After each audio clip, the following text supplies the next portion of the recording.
Hello everyone! Have you ever wondered how you can become financially stable and not have to worry about paying this month's rent or next month's grocery bill? I'm sure after having gone through COVID, none of us want to be in the situation where we don't know what to do financially if we suddenly lose our job or something unexpected comes up.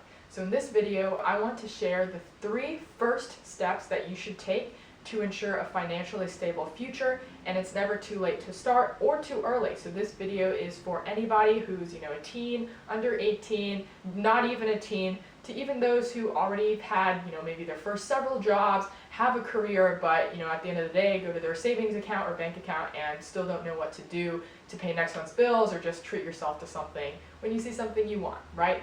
So the first thing that you want to do is, number 1, earn income or get cash. So really, in order to be financially stable, you have to have some kind of income coming in. And I don't care, how you do that, right? If you're a teen, maybe you can't get the best jobs right now, but start doing something, go mow the lawn, put an ad out for your babysitting services, go tutor, walk a dog, whatever it is, go to a restaurant, work as a gig worker, maybe you're really good at digital design, whatever it is, right? If you're already successful, you have a degree, or maybe you don't have a degree, just have some kind of money coming in, whether you're working for a salary for a job, you start, some side hustles on your own selling your skills, or maybe you want to start your own business, right? The point is, you want to have some kind of income so that you can take this money, spend it, pay off the bills, do what you need to do, but then we're going to use that money to put it to work to us so that we can become financially stable later. So that's number 1. You first of all have to have money coming in so that you actually can become financially stable, right? The second step is, and maybe you guys have already done this, and this is a very basic video because I want to go step by step into the path. So the second thing you want to do is to open a bank account. Okay, and so when I say bank account, there's several options. There are so many banks out there. You could go with a credit union, you could go with a brick and mortar bank, you could go with an online bank. Whatever it is, you can weigh the pros and cons of it, and maybe I'll do a whole video on maybe what bank or whether to choose a credit union. But the main thing is you want to have some kind of bank account. So number 1, you can start getting into the habit of depositing money, and a lot of times jobs will just deposit money directly in. If you want to ever cash checks or write checks, you'll need a bank account to do that. If you want a credit card or debit card in the future, which most people will need at some point in their life, get a bank account early, and then you can start building your credit history, which I'll talk about in another video. If you're under 18 and you're watching this, don't worry. Typically, bank accounts, to open one by yourself, you need to be 18 and over, but for those people who are younger than 18, don't worry, there are still options. You can talk to your parents and you guys can open a joint account where they are technically the custodian, and any kind of bad things that happen, the responsibility is on them basically, so don't take advantage of this. But what it allows you to do is it allows you as a teen or even younger to get into that habit of putting money into the bank account and starting to put yourself in that mindset of being financially stable and saving money. So that's step number 2. Once you have that money, open a bank account so that you have some place to store it, manage it, and do all these great things that I'll talk about later, right? And the third thing that you want to do is, once you have that bank account, number 3 is to put it in a savings account. So you want to set up a rainy day fund and save some money. So when you open a bank account, there's typically 2 accounts that you have. You have a checking account and you have a savings account. All right, so checking account, for those of you who don't know, that's where the money you put in, you're typically going to be spending. When you have a debit card and you use that debit card, it's going to take money out from your checking account. The savings is basically what it sounds like. You're saving that money. So typically you're not going to be spending any money that you put into the savings account, which is a great habit to prevent yourself from over splurging and letting go of all the money that you worked really hard for, right? And so what you want to do is, with this money, once you've opened your bank account, you have 2 accounts. You want to keep some money in your checking account, right? Because you want to go buy things and purchase stuff, pay your bills. You're going to need some money in the checking account. But you also want to put stuff in your savings account. And the reason for this is, number 1, not only to get yourself in the habit of putting in savings, so you're like, oh, that's money I'm not going to touch unless, rainy day fund means something happens. you need a large amount of money, or not even large, but let's say you lose your job, you need some money and you don't have income coming in, you can tap into that rainy day fund, right? So the savings is money that you're putting aside so that you put in your mindset, like, I don't even need that money, so that when you do need that money, you do have a little bank that you can kind of draw on, right? And so the difference between checkings and savings, and why you should try to put more money into savings than checkings if you're not going to be needing it, is because of the interest rate. And so what interest rate is the amount of money that banks will pay you for you putting your money there, to just sit there, right? And so the interest rate is typically higher for savings account than for checkings account. So for a lot of checking accounts, the highest it'll probably go up to is, 0.3% maximum, maybe 0.31, and it'll go all the way lower, like 0.05%. So it's very low for checking accounts. But for the savings accounts, the interest rate is much higher, but it also depends on the banks. So for example, for a bank like Bank of America, the savings rate maximum is 0.05%.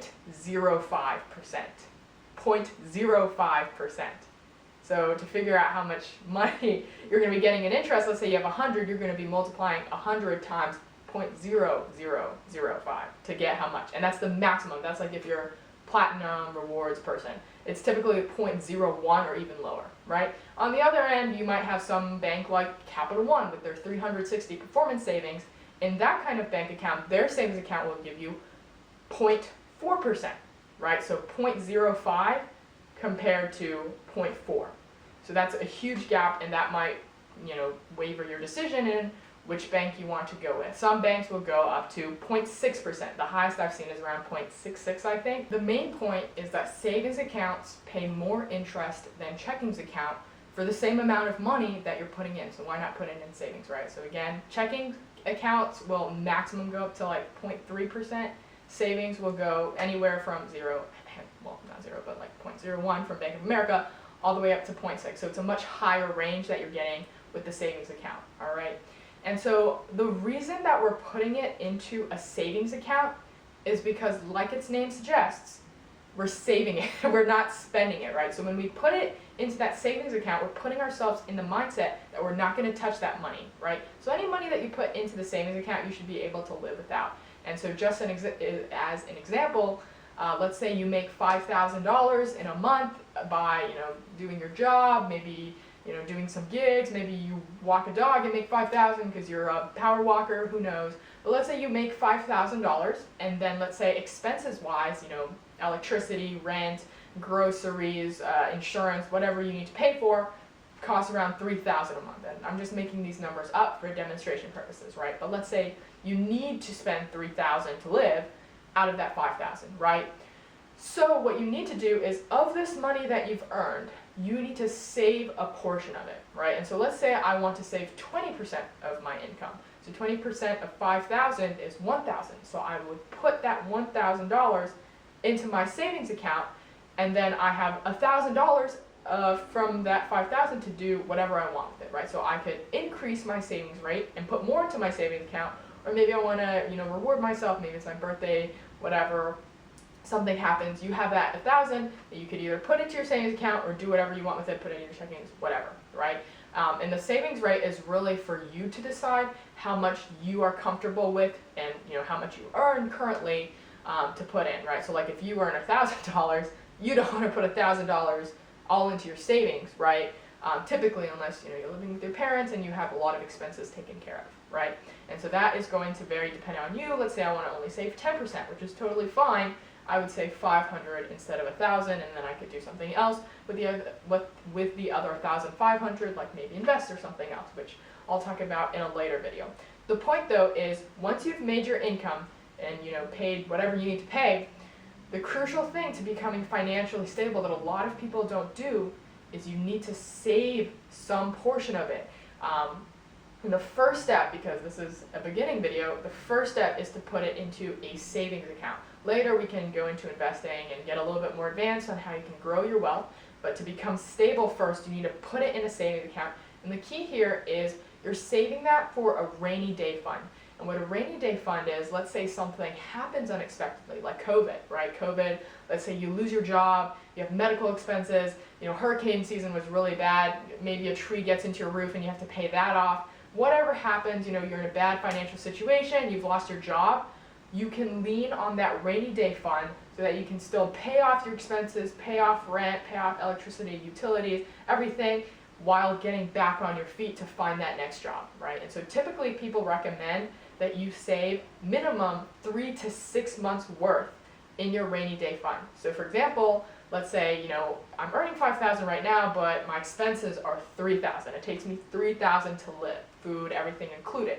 So that means 3 times 3,000 is 9,000, 6 months times 3,000 is 18,000, so that means minimum I'll need to save 9,000 to 18,000 minimum in my savings account, so that let's say I lose my job, something happens, I can pull from this, lean into it as I search for my next opportunity or my next income source or whatever, right? And so that's the minimum. You can definitely save more, that's obviously better, but minimum, as you first start getting income, you want to save minimum and work towards 3 to 6 months, and then if you can, obviously contribute more.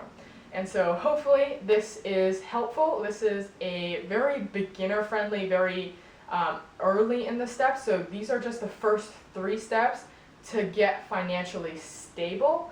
To be financially wealthy, independent, you do have to do other things to get your money to work for you. But if you don't do this, if you don't save money, well, first of all, if you don't earn money, I don't know, if somebody raises you for the rest of your life, please hit me up.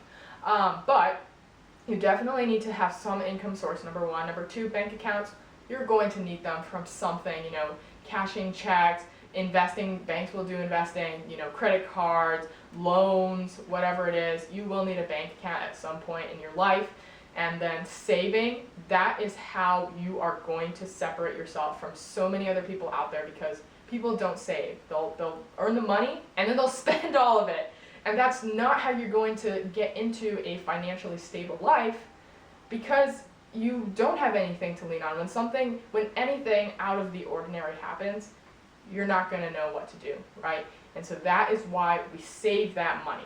And so this is the first 3 things that you need to do. Obviously, there are a lot of steps after this, and this is not only the 3 things, this is the first 3. So first get these 3 in order, and then do research, maybe watch more of my videos on what to do after that once you've done these first 3. So thanks for watching. Please comment if any of this is helpful. As always, leave feedback, any questions, I'd be happy to respond. But yeah, stay tuned for next time, where I'll probably talk about credit cards, more banks, probably interest rates, maybe how banks make money investing, blah blah blah. So if you enjoyed this video, please like and subscribe, and yeah, thanks for watching.